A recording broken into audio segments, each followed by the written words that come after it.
Hi, everyone. It's Mr. Schneider. It's been a while since we've done a podcast. We've been working on our photo story projects. So this podcast is your test review for Unit 3. I'm going to go over the answers for the study guide.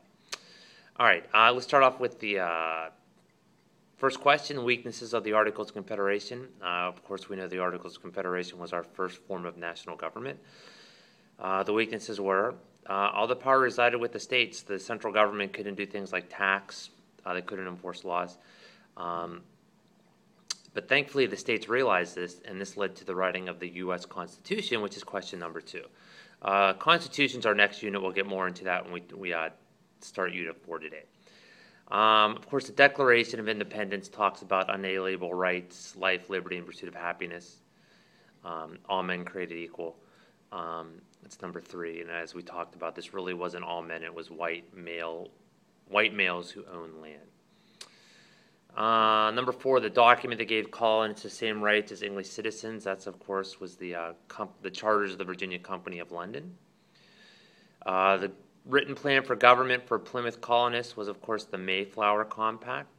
Talked about things like direct democracy in that document.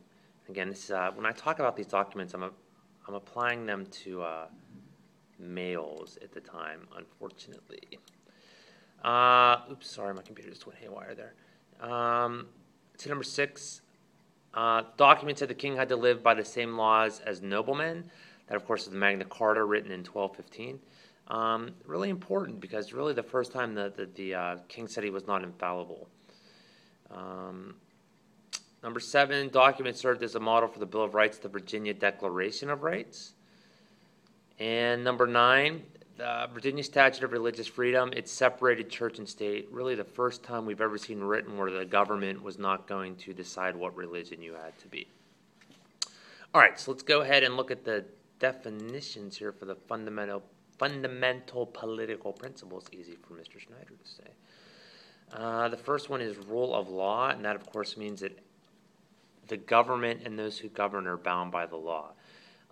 Doesn't matter what your position is in government, you have to follow the law just as any citizen has to. And we use the example of Richard Nixon for that. Representative government, that of course is we elect people to represent us, to hold office on our behalf. We vote for people who we feel will have our same views when they are elected, hopefully elected to office. Consent of the governed, that of course means that people are the source of all and any government power. Power for the government is supposed to come from the citizens and go up. And as we talked about in class, does it really work that way? Limited government. The government is not all powerful. It cannot do whatever it wants. It can only do what we allow it to do. Some limitations on what the government cannot do. They can't come into your house without a search warrant. You cannot be forced to house people from the military. These are things we've limited the government from doing. Democracy, we of course have a democratic system of government, and in a democratic system of government, the people rule. Majority rule.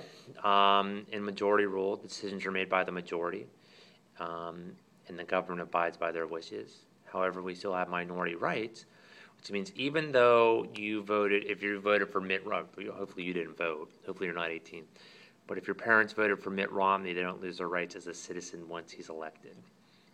Even though you're in the minority of who was voted in for office, you still hold rights as a citizen. So that's our test review. It's not a lot in this unit. Of course, if you have questions, send me an email. Hopefully you did your study guide. You shared that with me on Google Docs. As I've told you before, you do the study guides, you're going to do well. And I can't wait to look at your photo stories, so make sure you get those submitted to me also. Thanks. Have a great day, guys, and I will see you tomorrow or Thursday. Bye.